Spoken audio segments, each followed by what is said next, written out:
Hey everybody, David Osgood from Fuquay Varina, North Carolina, reading Resurrecting the Warbird from Glassworks, Spring 2020. I was 13 when the cancer took my father. Old enough to comprehend, young enough to shatter me.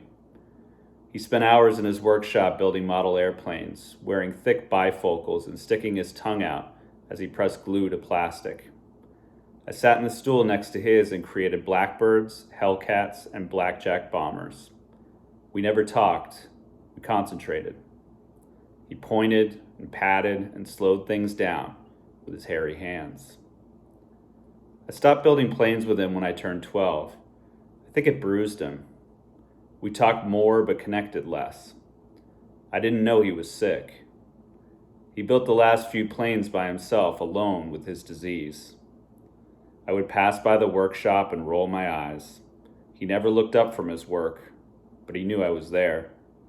Did he wait for me to open the workshop door, hoping to hear the familiar creak of its rusty hinges, getting a little bit sicker each time I didn't turn the knob? I sat on the sleeper chair next to his hospital bed. Right before he died, he whispered, "I finished it." He told me where to find it in a wooden box under the hobby table.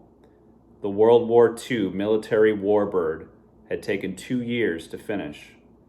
The last time I worked on it was the last time I worked on anything. My wing wouldn't stay on and I stormed off, never to sit next to my father again. Yet here I was, holding his hairy hand as his soul exited his body. I found the Warbird and marveled at its intricacies, staring at it for hours.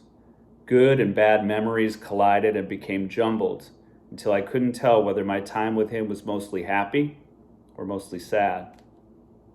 I told him I didn't want to end up like him, just a big kid stuck in an old man's body doing childish things. I wanted to wake him up, take it all back. Tell him it's not stupid, it's cool. It's not childish, it's timeless. I carried the Warbird outside and waited for the wind to change. Cyrus Bly and his cronies skateboarded down the street, flicking lit cigarettes at each other. I stayed still, hoped they wouldn't notice me. Cyrus raised his arm and the whole crew stopped and jumped off their skateboards. "Hey guys, look, it's little Dick Ritchie and his baby airplane," Cyrus announced. I tucked the plane close to my chest like an unfit mother holding her child for the last time. Cyrus snatched the Warbird and pushed me down. He crushed the plane over his knee and kicked the wreckage. They laughed, threw high fives, and skated off. I shuffled the broken pieces around on the lawn like a detective, inventorying a dismembered body.